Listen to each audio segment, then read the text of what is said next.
Welcome back to the Great Green Home Show. We're in the middle of our guest segment with Lynn Cherry, who's been so kind as to join us today.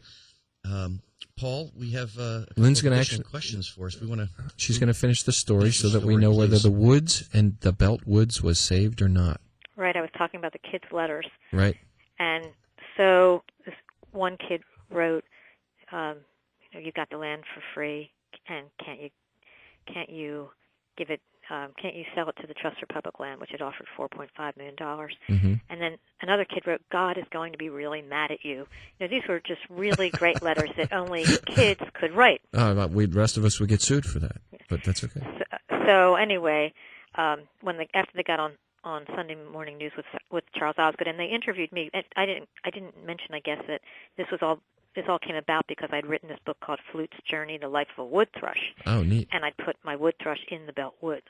Ah, yeah. And so, clever. Yeah, and then the church wanted to know how I was going to end the book, and I said, I'll end it whatever you do. That's how it will end. Nice. Yeah. So anyway, after the Charles... No pressure, though. They were no instigation either. Total free will. That's right. Right. But they decided that they would sell it to the trust. Oh, that's excellent. After the Charles Osgood program aired.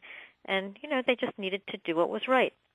And that's what's really good about kids, is that sometimes they do see things in black and white, but they often just see that certain things are right and certain things are not. And in fact, I think that's what gets people upset, is when they see that there doesn't seem that things, you can be a really good person, and sometimes things just, happen that aren't fair. And the kids are wonderful activists. Once they get going, obviously a lot of power, and we don't really give them their due. And look at what happens with this activism and how you can change it. So for the young people listening out there, let's talk a little bit more about that through your story about the groundhog. The story about the groundhog is it's kind of a funny story, because if anyone who has a garden, they know that the groundhog is your nemesis. Yes. And so this groundhog is a reformed and redeemed groundhog. He learns to grow his own, and the squirrel teaches him. And so the idea is that as this squirrel teaches the groundhog, then you will learn how to compost and collect seeds and plant and do all the things you need to do to grow a garden. Mm-hmm. And I'm working on a movie of this now. It's going to be it's going to be a DVD. Oh, excellent. Yeah. Well, we'll have to plug that later when you come back. Mm-hmm. Yeah. So it ends with a big Thanksgiving feast, and the idea was to try and have kids understand that Thanksgiving grew out of this being thankful for the harvest and the food, and to bring them closer to the food that they eat and understand where it comes from, and then growing it themselves. And then, of course, it now ties into No Child Left Inside, where this big movement to try and get kids outside and get exercise and eat more healthily. Right. And there's no way to eat more healthily than planting your own organic garden, and you get all these nutrients that are lost when the food is shipped. And also, you don't use up the fossil fuels that are required to ship the produce long distances. So one of the things I'm very careful about doing now is always buying local. Excellent. And so we've talked about that a number of times on the show. We just had our local farmers in here the other day. That's wonderful. Yeah, that's great. They're great. And we've got some more coming back. What's next for you as an author-illustrator? I just finished a book on climate change about 3 weeks ago, and a friend of mine, Gary Brosh, who's a very world-famous photographer and journalist, and he had written a book called Earth Under Fire, How Global Warming is Changing the World, and he spent 6 years traveling all around the world photographing evidence of climate change, but also interviewing the scientists. Nice. And I saw what he was doing, and I said, this really needs to be a kid's book. And so we worked together. It's a kind of a long story. We wrote it a while ago, but finally this publisher, Dawn Publishing, agreed to publish it and fast-track it. So we just finished it about 2 weeks ago, and it ended up being not just about the scientists who do this climate science, study ice cores, mud cores, million-year-old mud from the ocean bottom, and look at birds migrating and phenology, which is the changing of the seasons. But it's about the kids who are doing the same kind of science in their classroom. And a lot of these kids, like especially the kids who go through Project Feeder Watch or Bird Sleuth, Yeah. they participate in that through the Cornell Lab of Ornithology, they actually give data to the scientists who then use it for the research. And the same for this program Journey North, which is about butterfly and bird migration. So here are ways that you can do this in your backyard. Just Google it, or you can do it through your school.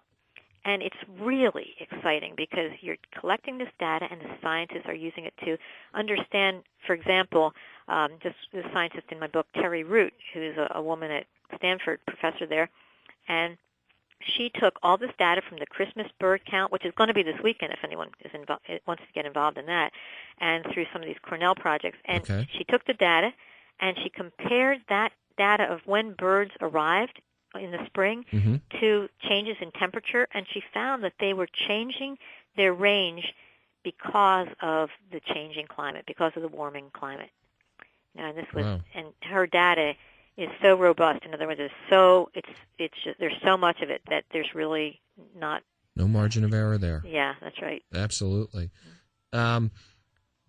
We don't have much time left, and you have so much information here. And I guess what I would really like to say is about, because at the end of the book there's a pie chart about what kids can do to lower their carbon footprint. Oh, that's great. Yeah, and what I was really shocked at, because we had to crunch these numbers, was that through recycling.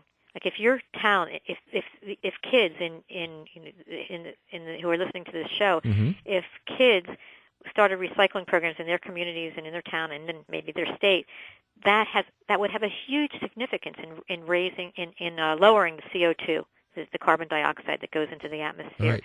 And if kids ask their parents to get Energy Star appliances when their appliances need to be changed, then that too, that was off the chart. It would save so much energy. And driving a hybrid or an energy efficient car, not buying an SUV, that's another thing. These are really big ways to keep going. You've got to get rid of the. You've got some time. Keep going. Okay. Keep those tips going. Okay. So, what were some of the others? Compact fluorescence. Oh yes, of course. Yeah. Compact fluorescents use 1/3 the amount of energy as regular bulbs. They should be mandatory. And they last 10 times longer. Throw a dry towel in the dryer when you put your wet clothes in there. Saves 25% of that energy. Or don't use a dryer. I put my clothes out on a drying rack outside. I mean, not on a day like today, of course, but as long as that sun's shining, you Take can. them out. That's right. You don't need to use a dryer. Yeah, wash your sheets and towels less. All right, give us. We have to move into the next part of saying goodbye. But before we do, tell people where they can follow your books, get information. What's the website? I have a website that really needs to be updated. If anyone's out there who can do websites, but it's lynncherry.com. All right, my name. And they can catch. Lynn is with an E, Lynn? LYNNE, cherry like the fruit, all one word, .com. Okay, and it's a great site, so you should visit it often, check it out. New book coming out, and you'll be able to get in touch with Cornell on the bird count. Go to cornelluniversity.com and find out what the bird count is this Christmas. Doug, please take us out of here, and thank you so much, Lynn. Thank you so much. Thanks for having me. Thank you, Lynn. We do need to thank our sponsors, SunTrust Mortgage of Christiana, CMI Electric, CMI Solar Electric, we're calling it now. Thank you. Energy Services Group, myecoagent.com, Option Insurance Group, and of course our guest today, Lynn Cherry. You can find her at Lynne, Lynne, cherry.com.